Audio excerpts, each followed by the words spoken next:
What is up, Flavor family? It's Bobby, and today we are gonna rock one of my favorite wintertime and holiday recipes, Chicken Cacciatore. But we're gonna make it so darn easy. It's gonna be keto, it's gonna have insane flavor, and there's one flavor boosting tip we're gonna use that's gonna take this recipe to the next level. So let's do it, baby. Chicken Cacciatore. Juicy, tender chicken drumsticks cooked in the pressure cooker with a boatload of vegetables, herbs, tomatoes, and Holland House cooking wine.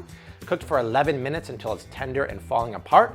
Then we're gonna use that sauce and that braising liquid to cook some cauliflower florets.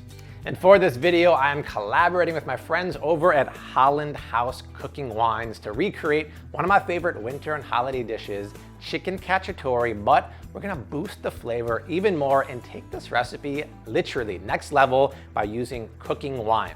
So cooking wine is flavor enhanced premium cooking wine that is like a secret weapon in the kitchen. I always have a few bottles in my pantry, and it's literally a kitchen staple because come holidays, come winter, even come easy weeknight meals, if you add a splash of cooking wine to stews, soups, sauces, braises, sautés, even marinades, you're gonna take your cooking to the next level, and it's literally like a flavor boost. It is a home cook's best friend, and you're gonna see what it's gonna do to this recipe in just a few minutes. But to get started, in front of me, I have 6 delicious chicken drumsticks. Let's pinch over a nice amount of salt, and then crack over some black pepper, and then flip over the chicken and do a little more salt and some pepper. Then add a couple teaspoons of olive oil to the pressure cooker. We take the time to brown the chicken for just a few minutes and then cook the veggies for just a few minutes, we're building ultimate flavor. Then when we add a shot of the Holland House white cooking wine, we're boosting even more flavor. So we're basically making the most flavorful, easiest, low carb, keto friendly chicken cacciatore ever. This could be like a first, to be honest. All right, now that the oil is hot, let's add the chicken to the pan. Perfect. If the oil isn't sizzling, take it out and wait another 30 seconds. All right, that is the sound you want to hear. That is happy chicken. Let's let that chicken do its thing for about 3 minutes, and then we'll flip it. Okay, let's flip over the chicken. Beautiful. See what I mean, you guys? Just 4 minutes. Don't touch the chicken, and you get that beautiful golden brown skin. Let's let it go another 3 to 4 minutes. All right, let's get that chicken out of the pan. It looks absolutely perfect. All right, the last of the chicken is out of the pan. Now, the beauty of browning the chicken first is look inside the pot. All of that chicken love, that chicken bits is kind of seared onto the bottom. So when I pick up my boatload of veggies now, they're gonna cook in that. They're gonna release their flavor into the veggies. Speaking of veggies, I have zucchini, onions, and celery. The zucchini is gonna offer a nice amount of sweetness, kind of like carrots would normally in this recipe, but I wanna make it keto friendly, so I subbed out zucchini. So go ahead and add that to the pot.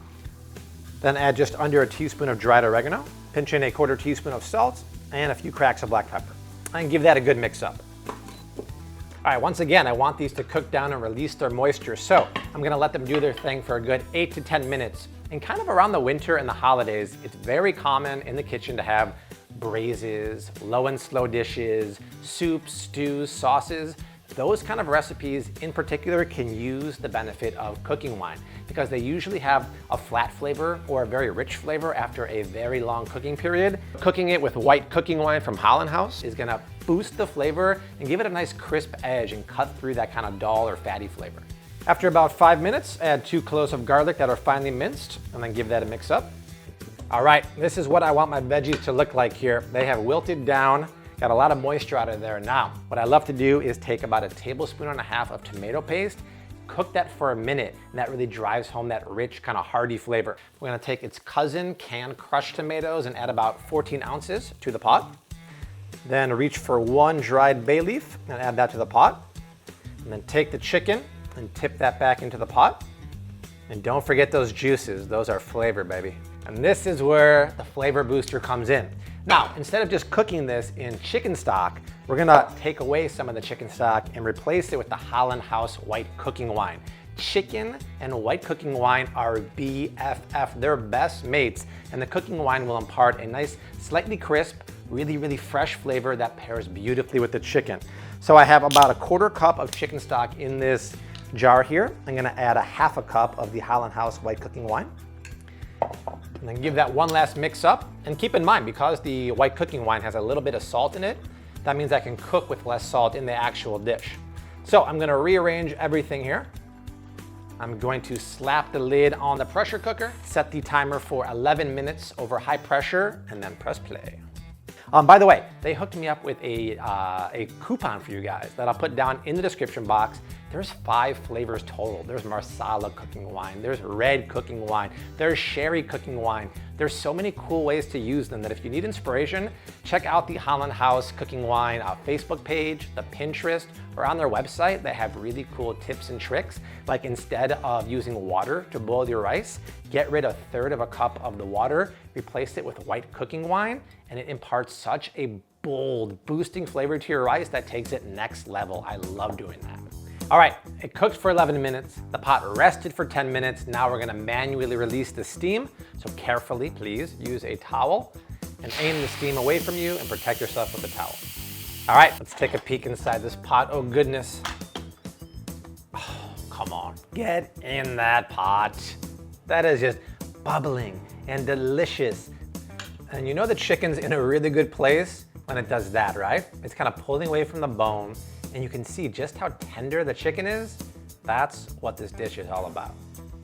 All right, chicken looks beyond proper. Now, originally, I was gonna make this recipe and pair it with cauliflower mash, but then I'm like, you know what? We have the flavors of the chicken. We have the flavors of the Holland House cooking wine in that broth already. So let's just tip about 1/2 head of cauliflower florets into the pot.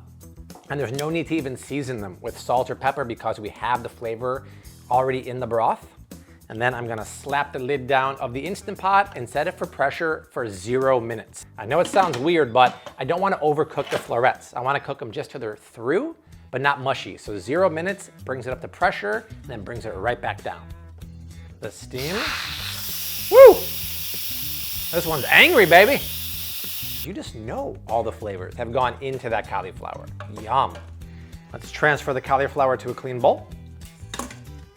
Even if you want to saute vegetables or stir fry, you can add a splash of the Holland House cooking wine, and it's gonna just take the flavor and boost it to the next level. So I really want you to try to use it in ways that you never thought of doing it before. All right, the last of the cauliflower and the sauce is out, looking great. Let's plate this up and try some of this Chicken Cacciatore, baby. Okay, let's get a nice scoop of the cauliflower and place that down on the plate. And then grab a couple of these chicken drumsticks, lay them down, hit them up with some fresh parsley, and then do not forget to spoon some of that cooking liquid and sauce all over the top. And there it is, you guys, a low-carb Chicken Cacciatore, my favorite holiday and winter recipe, recreated with a flavor booster from the Holland House cooking wine. This chicken is literally calling my name, and I know it's gonna be tender as can be, so let's go in for a little bite. Look at that meat, you guys. It just comes off the bone. Oh, gosh, yes. I will withhold because I need equal opportunity with the cauliflower here. You guys, that is comfort food. That to me is like the holiday season, the winter season, but it was done in such an easy, quick way. That chicken, the skin has a nice browning flavor, but it's so tender. And that tomato and cooking wine broth really infused the flavor into the chicken. And that cauliflower is perfect. It's cooked through, but still has a bite. And I'm super happy we decided to put everything in the pressure cooker because the flavor of the broth really infused into that cauliflower. That is it, you guys. You have to try this recipe. And you have to check out Holland House cooking wine to boost your flavors this holiday season, this winter season. I want you to try them in all these different recipes. You can get ideas and inspiration on the Holland House website, on the Facebook page. Make sure to like it. On their Pinterest page, there's really cool ways to boost your flavor with Holland House premium cooking wine. The recipe is down below in the description box. The macros, the heating, all of that good stuff. Make sure you subscribe to my channel, share this video, and there's 2 more recipes going below me right now, but I will see you very soon. Until then, # keep on cooking, mad love. Peace, guys.